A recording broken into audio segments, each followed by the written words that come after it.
પ્રણામ બેન. પ્રણામ બેન. તાળમ પ્રભુ સિદ્ધાણમ પ્રભુ આયરિયાણમ પ્રભુ વસાયાણમ પ્રભુ લોય સપ સાહુણમ વિસો પંચણ મુકારો સવ પાવ પણાશડો મંગળાળંચ સભ્ય સિમ પદ્મમ હોય મંગલમ નમો હરિહતાણમ નમો સિદ્ધાણમ નમો આયરિયાણમ નમો વસાયાણમ નમો લોય સવ સાહુણમ બેસો પંચણ મુકારો સવ પાવ પણાશડો મંગળાણંચ સભ્ય પદ્મમ હોય મંગલમ નમો હરિહતાણમ નમો સિદ્ધાણમ નમો આયરિયાણમ નમો વસાયાણમ નમો લોય સવ સાહુણમ બેસો પંચણ મુખારો સવ પાવ પણાશડો મંગળાણંચ સભ્ય પદ્મમ હોય મંગલમ અધોલોક ઉધોલોક દિશાલોકમાં રહેલા દરેક ગ્રહ જીવ સ્થાવર જીવને સુખ મળે, સાતા મળે, સમાધિ મરણ મળે, જલ્દી જલ્દી બધા જીવ મોક્ષે જાય એવી પ્રાર્થના. સાતામાં છો બધા? બેન તમે સાતામાં? દેવગુરુ પસાય. સાતામાં બેન. દેવગુરુ પસાય. ચલો અવનીબેન, હવેથી હું ઓલું મેસેજ ચેન્જ કરું છું. 3 o'clock ક્લાસ હશે. પહેલા 2:30 હતા ને, તો એમાં તમને આવડે તો એડિટ કરજો, નહીં તો હું એડિટ કરી નાખીશ. જે ગુજરાતી મેસેજ છે ને, હા કરીને મોકલું છું કાતો. વાંધો નહીં, ચાલશે. અને હમણાં ચંદ્રિકા ભાભીનો ફોન હતો, એમનું કઈક હવે ઝૂમ આઈ જોઈન નહીં થઈ શક્યું. હેલો, હવે આવ્યો? ચંદ્રિકા ભાભીનો ફોન હતો, એમનું ઝૂમ એપ કઈક ફોનમાંથી ડિલીટ થઈ ગયું છે અને એમને આવડતું નથી, જોઈન નથી થઈ શકી રહ્યા. કે આજુબાજુમાં હોય કોઈના ઘરે તો બોલાવી લો ને. મેં એમને કીધું, તમે જો કોઈ આજુબાજુમાં કરી આપતું હોય તો જઈને કરાવીને પછી જોઈન થશે. હા, નહીં તો પછી તમારામાંથી કોઈના ઘરે આવતા હોય તો આવી જાય. હા, એમને કીધું. 563. હા, જીવ વિચારમાં બધા ટોટલ જીવના ભેદ 563 ભેદ. કરેક્ટ. મનુષ્યના એમાંથી 563 માં મનુષ્યના 303. હા, નારકી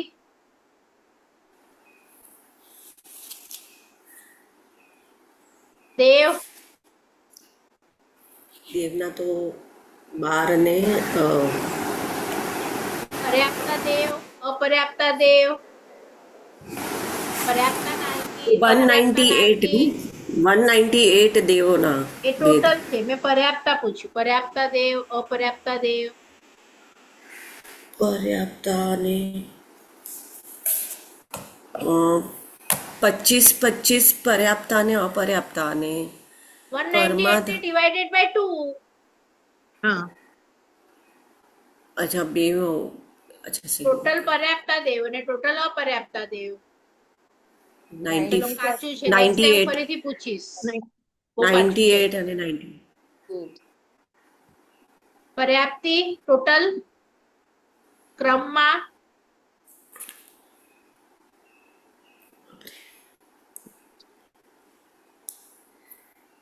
ટોટલ કેટલી છે પર્યાપ્તિ? 6 પર્યાપ્તિઓ. હા, લાઈનમાં કોણ બોલશે? પહેલા કઈ હોય સૌથી પહેલા? આહાર પર્યાપ્તિ. જોઈને નહીં. હા, આહાર લે પછી આહારથી શું બનાવે? શરીર પર્યાપ્તિ. હા, પછી ઇન્દ્રિય પર્યાપ્તિ. આહાર, શરીર, શ્વાસોચ્છ્વાસ પર્યાપ્તિ, ભાષા પર્યાપ્તિ અને મન પર્યાપ્તિ. એક સિક્વન્સ જરાક બરાબર જોઈ લેજો, નથી બરોબર, ફરીથી જોઈ લેજો. કારણ કે બધા બોલ્યા ને એમાં એક જણનું સાચું હતું ને એક જણનું રોંગ હતું. કોનું હતું મને ખબર નહીં પડી. ચલો, પ્રાણ ટોટલ 10 પ્રાણ.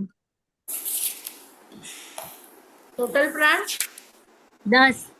કયા કયા? 6 પર્યાપ્ત, 5 ઇન્દ્રિય, 3 બળ, શ્વાસોશ્વાસ અને આયુષ્ય. બરાબર. એટલે થોડું કરાવ્યું છે, હજી વધારે કરવાનું છે, રાઈટ? નવ તત્વ પર જઈએ. નવ તત્વમાં જીવ તત્વના ભેદ. 14 ભેદ. બરાબર. અજીવ તત્વ 14 ભેદ. કોણ બોલે છે? અજીવ તત્વમાં 14. પટ એક સેકન્ડમાં. ધર્માસ્તિકાયના 3, અધર્માસ્તિકાયના 3, આકાશાસ્તિકાયના 3 અને પુદ્ગલાસ્તિકાયના 15. 4 4. કયા 3? 4 ને કન સ્પર્શ નહીં, કન સ્પર્શ નહીં, કન સ્કંદ, દેશ, પ્રદેશ અને પરમાણુ. પરમાણુ. એ પુદ્ગલાસ્તિકાય પરમાણુ. હા, એ પુદ્ગલાસ્તિકાય. બાકીના 3 અને કાળના ભેદ. કાળ એક જ. બરાબર. પછી આગળ જઈએ તો પુણ્ય બાંધવાના ભેદ કેટલા પ્રકારે બંધાય? 9 પ્રકારે. અને ભોગવવાના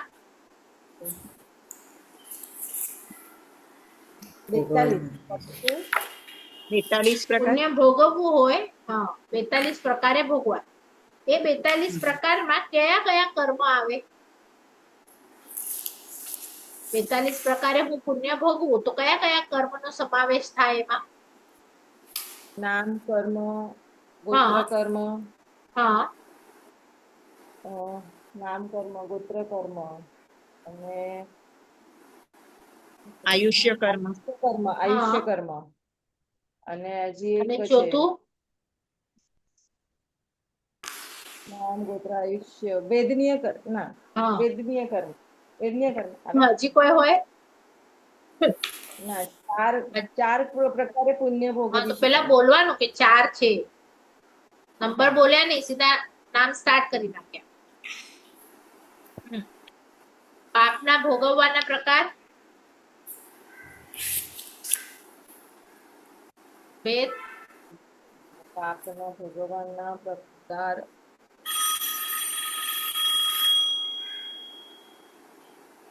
બરાબર. કેટલા પ્રકારે ભોગવાય? પાપ 25 પ્રકાર. પાપના 82 પ્રકાર. આશ્રવ ભેગું કરી નાખ્યું તો બરાબર. 82 એમાં કેટલા કર્મ હોય? મુખ્ય કર્મમાંથી 82 ના જે ભેદ છે એમાં કેટલા કર્મ હોય? 1 2 3 4 કેટલા ટોટલ કર્મ કેટલા છે? 10. 8 માંથી પાપ ભોગવતી વખતે કેટલા આવે? બીજા 4. ભોગવતી 8 આવે ને? 8 આવે. બોલશો 82 કેવી રીતે થાય? યાદ છે કોઈને? દાખલા તરીકે હું પૂછું, વેદનીયમાં કેવી રીતે પાપ ભોગવાય? કયો કર્મ ઉદયમાં આવે? અશાતા વેદનીય કર્મ. ગોત્રમાં નીચ ગોત્ર કર્મ. આયુષ્યમાં નારકીનું આયુષ્ય અને તિર્યંચનું આયુષ્ય. પછી આયુષ્ય ને ગતિમાં ચેન્જ છે. જરાક જોઈ લેજો કયું પુણ્યમાં છે, કયું પાપમાં છે ગતિ, અને આયુષ્યમાં તિર્યંચમાં જોવાનું છે બધાએ. એટલે મેઇન પોઈન્ટ યાદ રાખવાનું છે. પછી બીજા કયા કર્મ? જ્ઞાનાવરણીય કર્મમાં કઈ રીતે ભોગવો?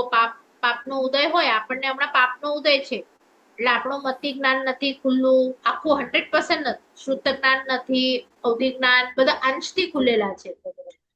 તો એ બધું એને કહેવાય શું? કયો કર્મ ઉદયમાં છે? જો હું પાપ ભોગવું છું તો એ કર્મનું નામ શું છે? જ્ઞાનાવરણીય કર્મ. એ તો એક કીધું, પણ એના 5 ભાગ છે ને, 5 ભાગના નામ બોલો. મતિ જ્ઞાનાવરણીય કર્મ, છૂટક એવી નાના રીતે. વર્ણીય કર્મ. હા હા. કારણ કે ઘણા લોકો છે ને મતિ જ્ઞાન બોલે. મતિ જ્ઞાનમાં મતિ ઉદય જ્ઞાન છે તો જ્ઞાન એ પુણ્યનો ભાગ છે પણ જ્ઞાન નહીં, જ્ઞાનાવરણીય કર્મ. તો તમે જેટલું તોડો જ્ઞાનાવરણીય કર્મ એટલું મતિ જ્ઞાન ખુલે. હમણાં 100% ઓફ હોય, આમ 100% ઢાંકેલું કોઈનું ન હોય, નિબોધના જીવનો પણ અંશથી તો ખુલ્લું હોય જ, પણ એ જેટલું ખુલ્લું છે એ તમારું જ્ઞાન કહેવાય. અને જેટલા ઉપર આવરણ છે એ કર્મ છે મતિ જ્ઞાનાવરણીય કર્મ, શુદ્ધ જ્ઞાનાવરણીય કર્મ. બરાબર? દર્શનાવરણીય કર્મના કોણ ભેદ બોલશે? કેટલા છે ટોટલ?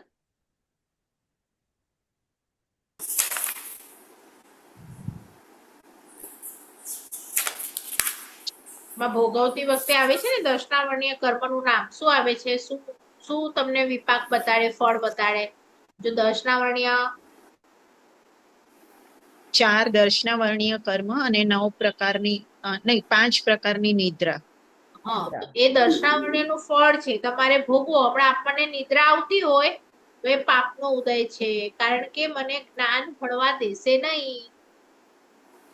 મને બુક વાંચવી હોય પણ મારી આંખો બરોબર ન હોય એટલે ચક્ષુ મારા ઉપર છે એના ઉપર આવરણ આવી ગયું. મને કાનથી સંભળાય નહીં તો કાન ઉપર આવરણ આવી ગયું, તો એ કર્મ આવી ગયું અને એના કારણે હું ભણી શકીશ નહીં, કર્મ તોડી શકીશ નહીં. એવી રીતે. તો એક એક કર્મનું હજી એક વખત બરાબર રિવાઇઝ કરશો, એકદમ થરો બાય હાર્ટ. ઠીક છે? પટાક કરતા હું પૂછું, સવાલ પૂરો ન થાય એનાથી પહેલા તમારો આન્સર રેડી હોય, એવી રીતે. ચલો પછી આશ્રવ તત્વ. આશ્રવ એટલે શું? એની ડેફિનેશન શું છે? આશ્રવ એટલે શું?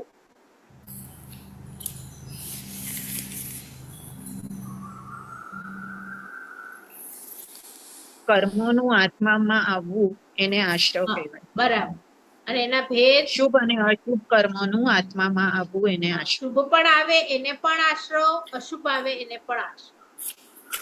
ચલો તો પછી એના ભેદ?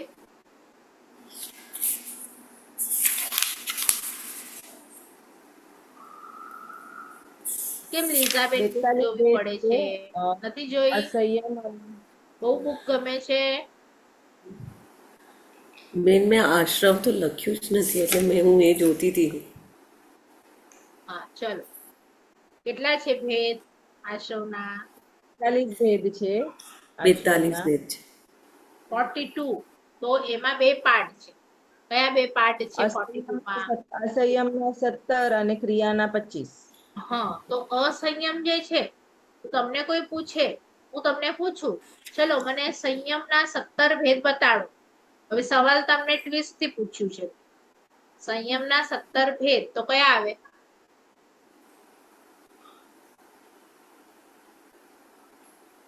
દર્શન જ્ઞાન નહીં.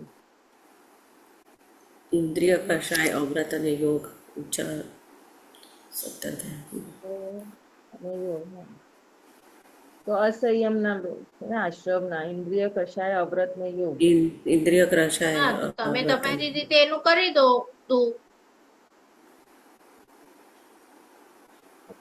તો એ સંયમ ના થઈ જાય. વ્રતમાં રહેવું એ સંયમમાં આવે છે એવી રીતે. 5 ત્યાં શું છે? 17 અસંયમમાં શું છે?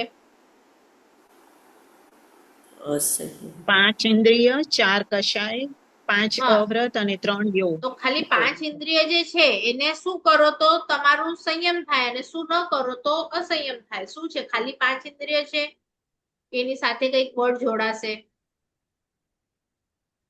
5 ઇન્દ્રિય પર જે સંયમ છે, તમે કંટ્રોલ રાખો તો એ વ્રતમાં જાય અથવા તો એ સંયમમાં જાય. પણ 5 ઇન્દ્રિયને કાબુમાં ન રાખો તો એ અસંયમમાં જાય. એવી જ રીતે 5 મહાવ્રત પાડો તો સંયમ, અને અવ્રતમાં હો તમે તો પછી એ અસંયમ. એવી રીતે. એટલે 17 પ્રકારનું સંયમ છે ને 17 પ્રકારનું અસંયમ છે.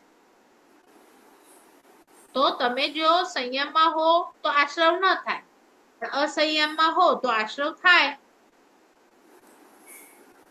વ્રતમાં હો તો આશ્રવ અટકી જાય, વ્રતમાં ન હો તો આશ્રવ થાય છે. ચલો એના પછી આપણે જયારે છોડ્યું ત્યારે આપણે સંવર તત્વ કરી રહ્યા હતા. સંવર એટલે શું? મુખ્ય તત્વ કોણ સમજાવશે? સંયમ એટલે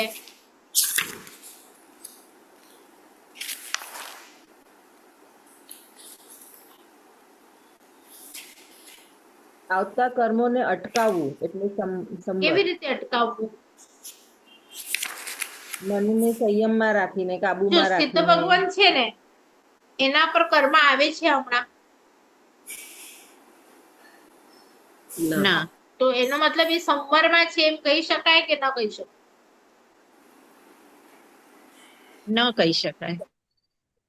કેમ? આવતા કર્મનું અટકાવવું, તો એ લોકો તો કર્મને અટકાવી દીધા છે ને, એમના પર ક્યાં આવે છે? પણ એ સિદ્ધ જ થઈ ગયા છે ને, એમને હવે કર્મ અકર્મ કાંઈ જ નથી ને. તો સંવરમાં છે કે નહીં? મારો સવાલ એ જ છે. સંવરમાં જ છે ને, એમે હવે કોઈ કર્મને આવતા બધા જ કર્મને અટકાવી દીધું છે એમણે તો પોતાના. એક કે છે તમારામાંથી સંવરમાં છે ને એક ના પાડે છે.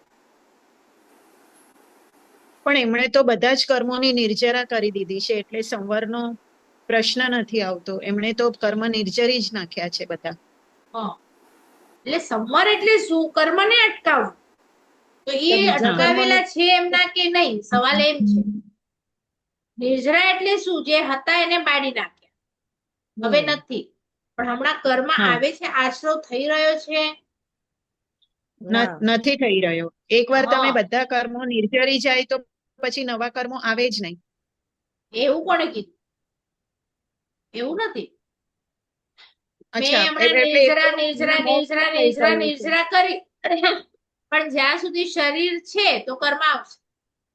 એમનું હવે શરીર નથી. પણ શરીર તો નથી. એક મિનિટ, શરીર નથી તો હું કહીશ કે હું જયારે વિગ્રહ ગતિ કરું છું એક ભવથી બીજા ભવમાં, ત્યારે મારી પાસે શરીર નથી, તો પછી ત્યારે મને કર્મ આવે છે કે નથી આવતા? આવે છે. શરીરનો કર્મ લીઝાબેન ના પાડે છે, બીજા એક બેન ના પાડે છે. તમે એક ભવથી બીજા ભવમાં જાઓ તો કર્મ આવે, આશરો થાય કે ન થાય? એક ભાવથી બીજા ભાવમાં જાઓ તો આવે. વચ્ચે હોય ને, એક સમય લાગે, કોઈને 2 સમય લાગે, કોઈને 3 સમય લાગે, તો એ વખતે મને આશરો થાય કે ન થાય? કારણ કે આશરો માટે શરીર જોઈએ. ન થાય, કારણ કે ત્યારે શરીર બી નથી, મન બી નથી, તો ક્યાંથી આશ્રય થાય બેન? હા, એ જ મારે પૂછવું છે. બોલો, બીજા બધા બી બોલો પોતપોતાના ઓપિનિયન. શરીર નથી તો આશ્રય ન થાય. જીનલબેન, જયશ્રીબેન, શું કહો છો? આશરો થાય કે ન થાય? બહુ બદલતી વખતે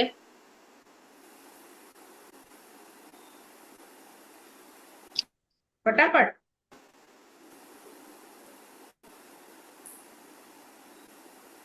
બોલો.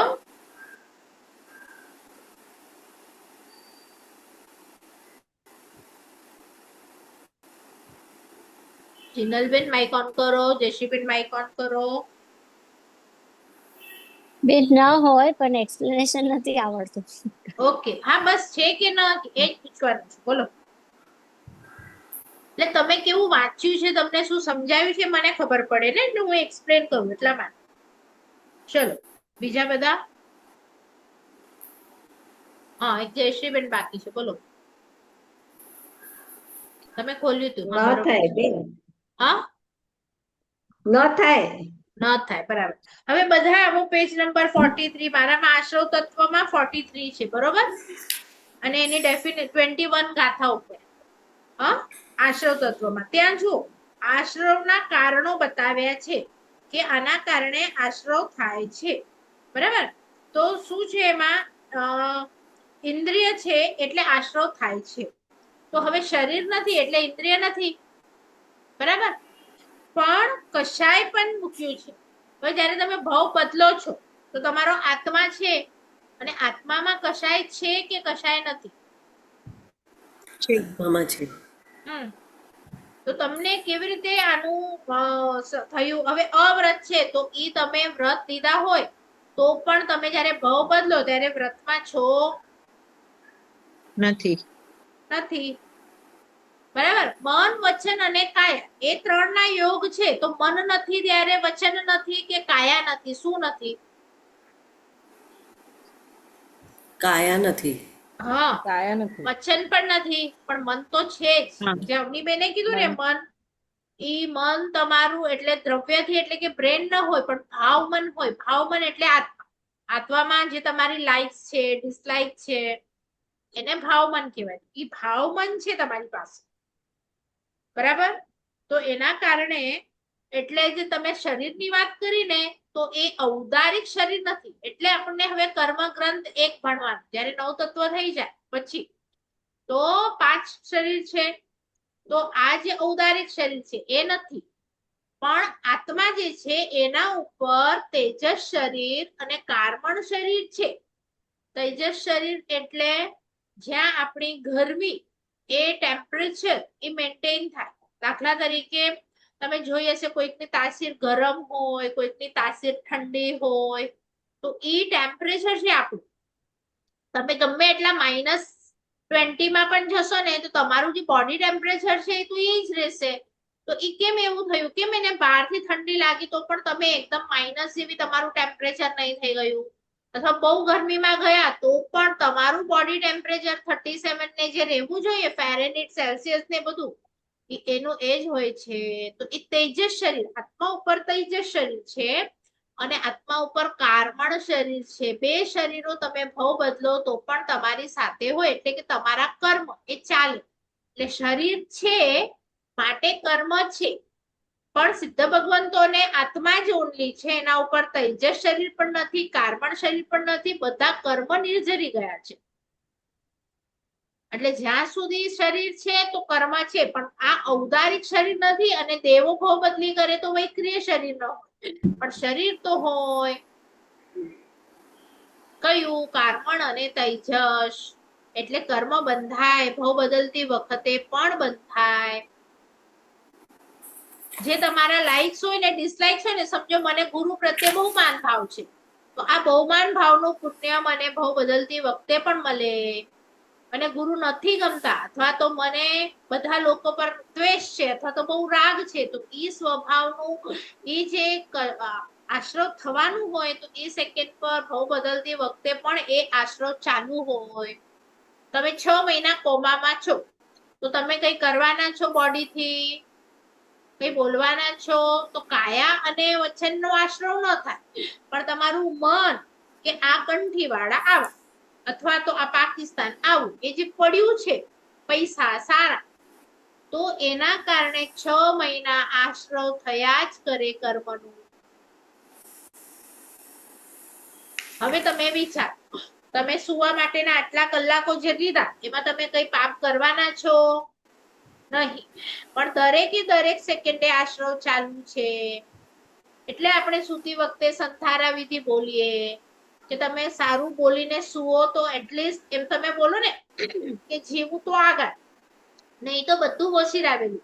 એ બધો આશ્રવ જે આવવાનો હતો, કે પૈસા સારા લાગે છે, કે આ શરીર મારું છે, કે આ મારા કુટુંબીજનો છે, એ બધું તમારું હમણાં તમે જે વોશીરાવ્યું એના ભાવથી તમે વોશીરાવા તૈયાર છો. આ આત્મા જ છે, આ શરીર તમારું નથી. એટલે બધો આશ્રવ અટકી જાય. ખાલી કેલ્ક્યુલેશન કરો, 1 મિનિટની એક ગાથા બોલવાથી તમારો કર્મનો જથ્થો કેટલો આશ્રવ અટકે છે. જો તમે ન બોલો તો આ બધો આશ્રવ પ્લસ થયા કરે. અને ન કરે નારાયણ, કઈક થયું અને 2 વર્ષ કોમામાં ચાલ્યા ગયા, તો ઈ 2 વર્ષ અમે બહારથી ધર્મ આપીએ કઈ ન લાગે. તમારી જે બિલીફ છે એના હિસાબે આશ્રવ થાય. સારી બિલીફ હોય તો સારો આશ્રવ પણ થાય, ખરાબ હોય તો ખરાબ પણ થાય. એટલે આપણે દરેક મોમેન્ટે આપણી જે માન્યતાઓ, જે હમણાં સુધી મને નહીં ખબર હતી, પણ હવે હું ચેન્જ કરું છું. ભલે તમે શરીરથી આજે પૂજા નથી કરી, સામાયિક નથી કર્યું, કઈ નથી કર્યું, પણ તમારી બિલીફ છે કે નહીં, આ જ મારા ગુરુ છે, આ જ મારો ધર્મ છે, એમ બિલીફ છે. પછી તમે ગયા નથી, તો તમારો એટલા પ્રમાણમાં આવતો આશ્રવ પ્લસ થઈ ગયો. જો મનથી પણ છે, વચનથી પણ છે અને કાયાથી પણ છે. તો કાયાનું તમને પ્લસ નહીં મળ્યું, કારણ કે કાયાથી તમે દર્શન નથી કર્યું. પણ મનનું જે 100% છે ને એ તો તમને મળી ગયું કે નહીં. દર્શન તો કરવા જ જોઈએ, પૂજા તો કરવી જ જોઈએ, ભણવું જ જોઈએ. ઈ જે તમારું પ્લસ છે એ તો પ્લસ થઈ ગયું. નહીં તો તમે ત્રણેયમાં લોસ છો, મનથી પણ, વચનથી પણ અને કાયાથી પણ. તો આના સમજો 90% તમને મળે, આના તમને 5% મળે યા 4 પકડો, અને આનો તમને 1% મળે. હવે તમે વિચારો, તમે કાયાથી આખો દિવસ પણ કરો ને તો 1 રૂપીસ થી તમારું કેટલું થાય? એટલે જૈન બધા છે ને આ કરે છે કાયાથી, પણ મનથી 100% 90% એમનું લોસ છે. કારણ કે મનથી આ મારા ભગવાન છે અને હું કદાચ જન્મ્યો છું એટલે પૂજા કરું છું, પણ ભગવાન માટે જે બહુમાન ભાવ જોઈએ, જે ગુરુ માટે બહુમાન ભાવ જોઈએ એ નથી. અને પૈસા એટ ધ સેમ ટાઈમ ગમે છે અને સંસાર ગમે છે, માટે 19% એવરી ટાઈમ લોસ મન, વચન અને કાયા છે એમાં મનથી. અને પછી તમે 1 રૂપીસ કમાવો એ જ મોમેન્ટ પર પૂજા કરીને, તો તમારું પ્લસ માઇનસ આખા દિવસનું કરો તો શું આવે? તમે પ્રોફિટમાં હો કે લોસમાં? લોસ. બીકોઝ મનથી જે સંસાર ગમે છે, આ મારો દીકરો છે, આ મારું ઘર છે, તો એના કારણે જે પ્રભુ હતા એ તમને ગમતા નથી. કારણ કે પ્રભુને પૈસા ક્યારેય નથી ગમ્યા, સંસાર નહીં ગમ્યો તો એટલે તો પ્રભુએ છોડ્યું. તો એટલીસ્ટ તમે કરી ન શકો, ઘરને છોડી ન શકો, પણ તમારી સ્ટ્રોંગ બિલીફ કરો કે નહીં, પ્રભુએ છોડ્યું એટલે છોડવા જેવું જ છે અને મારી બિલીફ 100% છે. પછી મને ગમે ભાવમાં જઈશ તો પણ મારી બિલીફ તો એ જ રહેશે. તો તમે એવરી મોમેન્ટ ઉપર 90 પ્લસ 90 મનનું થતું જશે. કારણ કે મન તમે બીજા ભાવમાં લઈ જઈ શકશો, શરીર નહીં લઈ જઈ શકો. તો શરીરથી તમે જેટલું કરો છો ને એ તો 1 રૂપી જ મળે, કારણ કે એ તો પાડોશી છે. પાડોશીનું બહુ આપણને કામ ના આવે. આપણું મન જે છે બીજા ભાવમાં આપણે લઈ જશું. ભાવમન, દ્રવ્યમન નહીં. દ્રવ્યમન તો હમણાં બ્રેન છે એ ડેડ થઈ જાય તો પણ તમને હું કહું ને કે ગોળ તમને મીઠો જ લાગશે એ વખતે, પણ એ તમારું ભાવમન છે. કારણ કે એક દિવસનું બેબી હોય ને એની પાસે ભાવમન હોય, દ્રવ્યમન તો હોય જ બ્રેન, પણ હજી એને કોઈ શીખવાડ્યું નથી. પણ ગોળ છે, મીઠું છે, પૈસા લો, કોઈ આપે તો પકડી લો, આ બધું એના ભાવમનમાં જમા થાય છે. અને એટલે જ એક દિવસના બેબીનું પણ આશરો તો શરૂ થઈ જ જાય, બીકોઝ શરીર છે અને કશાયો છે. પણ જો ધર્મ નાના હસોને ગમતું હશે ને એટલે તમારું પૂર્વના ભાવનું છે, એટલે આ ભાવમાં એટલી બિલીફ સારી કરી દો કે કદાચ 1 રૂપી વાળો ધર્મ ન થાય શરીરથી, પણ 90 રૂપીસ વાળું જે થાય છે ને મનથી, એ તો તમે ક્લિયર કરો. સમ્યક દર્શન મન ક્લિયર કરવાની છે. તમે કાયાથી કંઈ પણ નહીં કરો તો પણ સમ્યક દર્શન થઈ શકે. એ 90 રૂપીસ નું પ્રોફિટ છે એવરી મોમેન્ટ પર. તો શું કરવું છે બોલો? અધ્યાત્મ ધર્મ એ શીખવાડે છે કે તમે વેપારીની જેમ પ્રોફિટમાં આવી જાઓ, લોસમાં ન જાઓ. તમને એમ થશે મેં 99 કરી, એ બધું બોડીથી, સામાયિક પૂજા પ્રતિક્રમણ નથી કરવાનું એવું નથી, પણ એનું પર્સન્ટેજ બહુ ઓછું છે બોડીનું. સમ્યક દર્શન પહેલા મનથી છે, એ આચરણમાં જશે. પણ પહેલા તમારું દર્શન તો ક્લિયર હોવું જોઈએ, માન્યતા ક્લિયર હોવી જોઈએ. પછી ક્લિયર હશે ને અહીંયા ગોદામ, તો વચન પણ પોતે જ સારા નીકળશે. નહીં તો તમે હમણાં સારા વચન કાઢો છો, અહીંયા ખરાબો પણ છે, પણ ભૂલથી બેનની સામે કઈ નીકળી ન જાય એનો ખ્યાલ રાખો છો, એવું નહીં. ગોદામ તો આપણું ગંદુ છે જ, કારણ કે કોઈક એવું નિમિત્ત મળે, કોઈક એવા આપણી સાથે પ્રસંગ થાય તો આપણે ખરાબ વચન આવે છે, એનો મતલબ ગોદામમાં તો છે જ. અને તમે નથી બોલતા તો પણ એનું અવ્રતનું, એનું ખરાબ બોલવા વાળું તમારું પ્લસ માઇનસ થયા જ કરે છે, દરેક સેકન્ડ પર થાય છે. ખ્યાલ આવ્યું? મીટિંગ કદાચ બંધ થશે, 1 મિનિટ છે, ફરીથી આપણે 10 મિનિટ્સ પછી જોઈન કરીએ. કોઈને કઈ પૂછવું છે? આપણે પછી સોમવારથી સ્ટાર્ટ કરીએ. હવે પારુલબેન નહીં ઓન કરશો તો ચાલશે સેકન્ડમાં. હા બેન. ચલો બધા નેક્સ્ટ ટાઈમ રિવાઇઝ કરજો હજી એક વખત, જીવ વિચાર નવતત્વ બંને. કારણ કે આખો ભાવ બદલાઈ જશે તમારો આ બે સબ્જેક્ટ ઉપર. અવની